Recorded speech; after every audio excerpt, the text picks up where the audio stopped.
Thank you, President Bowen. Everyone, our history moment today is an extended one, but my part's going to be very quick. We promised you when we started the 100th year and we started doing history moments at every meeting, we promised you that if there were any negatives to that 100 years, we would share them with you. We haven't bumped into many negatives, but this is one today. There were no women in Rotary from 1915 to 1987. And this is part deux of Women in Rotary, your history moments. And the first part, you may remember, was Don Zillman, who gave us the history of the Supreme Court decision in which a local Rotary club in California wanted to admit women, and Rotary International would not permit it. And the Supreme Court of the United States slapped them down and ended in this country the prohibition against women in Rotary. And then, and by the way, I have to offer my mea culpa here. I was against having women in Rotary. I confess, I know what, I was prematurely senile at 42. And my wife slapped me down on that one big time, and boy, was I wrong.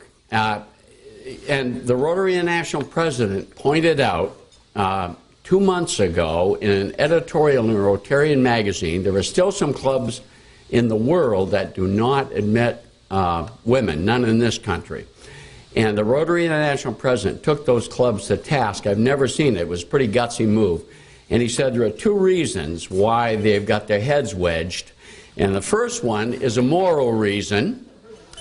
But the second and most important one is those clubs, and I suspect if you were in Saudi Arabia, I suspect that, you know, that's one of them.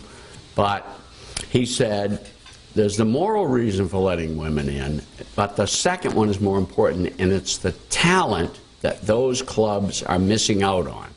And we know that here in Portland Rotary, big time. And I cannot imagine, was I ever wrong? And there you've heard my mea culpa.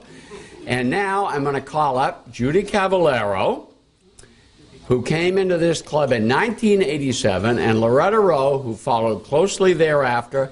And I asked them several months ago, I said, I want you to share what it was like that they were numbers 2 and 3 in terms of women entering Portland Rotary. The first one, Jane Schurz, was sponsored by Bob Trail, and she got transferred out very shortly thereafter and left Portland. So I wanted them to tell you what it was like to be the first women in Portland Rotary Club, and I said, if there are any nastiness, I want to hear it. So we're going to hear. I have no idea what they're going to say. Come on, Loretta. Come on, Judy.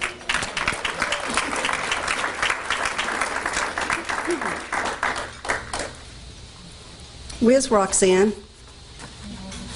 Roxanne, I said I'd never do this. 29 years later, here I am.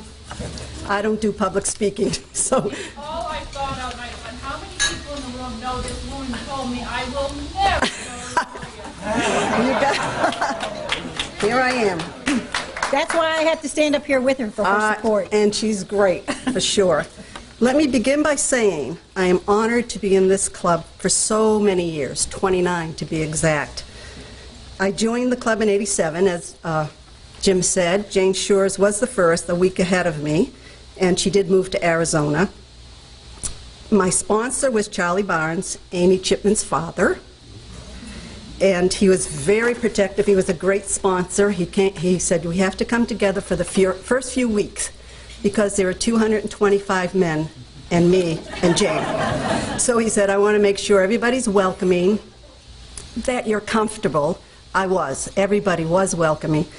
I understand 2 gentlemen did quit the club because of it, and they took Rotary out of their will. So what's better, us or the money and the will? That's up to you.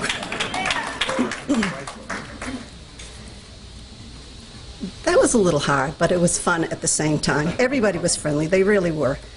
But I noticed the first 2 months, the club was still singing Happy Birthday, Gentlemen.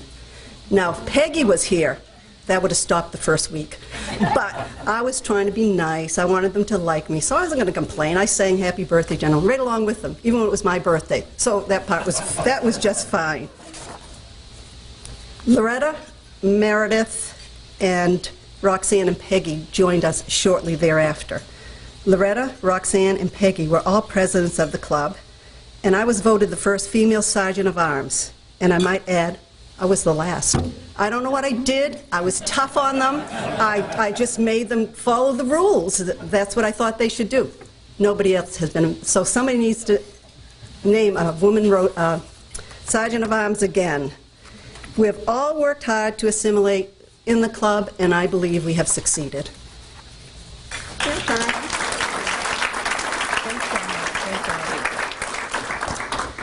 First off, I have to tell you something that Jim Willey made another mistake just recently. As soon as last week, he was up at this podium and he was talking about, I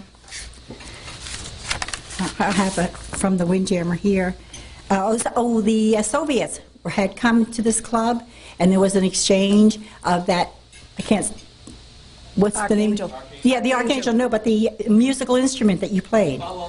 Okay, he was talking about that, and he was kind of having trepidations about bringing or singing the Soviet or Russian national anthem at the club.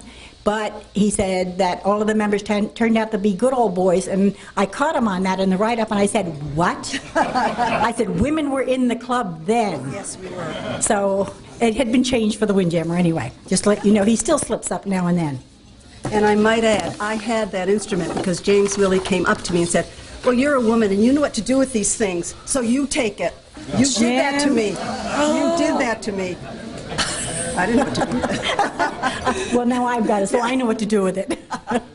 Okay, coming into the Portland Rotary Club on tax day on April 15th, 1988 was a turning point in my life, though I didn't know it at the time. I have said this in the past that I looked around at the membership at that time thinking there was no way that I would continue to come to this club every week with all of these old guys. But my mind was quickly changed by a quick-thinking Matt Tassi, who immediately called me the afternoon that I was inducted into the club and said, I need your help. And that's all it took, and here it is 28 and a half years later. We all have different yet similar reasons for making this decision to join. And as I have said in the past, I was brought to the club by a previous member, Hal Morris, who at the time was the vice president of the company that I worked for, that we both worked for. The significance of joining Rotary never really set in until it had to have been like a year later. And I didn't really realize that I was going to be taking Hal's place because he was planning on retiring, and I didn't realize that.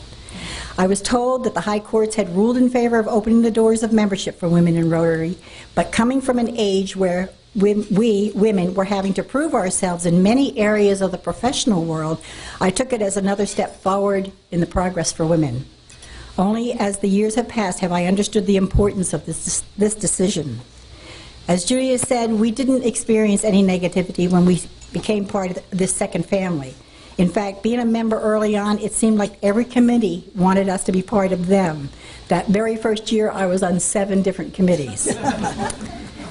It sure made me feel like I was needed, so I stayed. I've never heard a discouraging word, it sounds like I'm coming from the Old West, nor witnessed anything that would have been derogatory towards becoming members. Just the opposite. We got a lot of words of encouragement when we joined. Now here it is, a fast more than 28 years later, and I don't have any regret having all of you as my second family. To all of the seasoned members who were here to willingly or reluctantly, Jim, go along with the decision to have women join Rotary, and hopefully you haven't regretted women coming into the club. I say thank you for giving me Rotary and you. Very nice. Those are mine, honey. Oh. No, that's fine. I got the wrong ones. Oh, gee, thank you.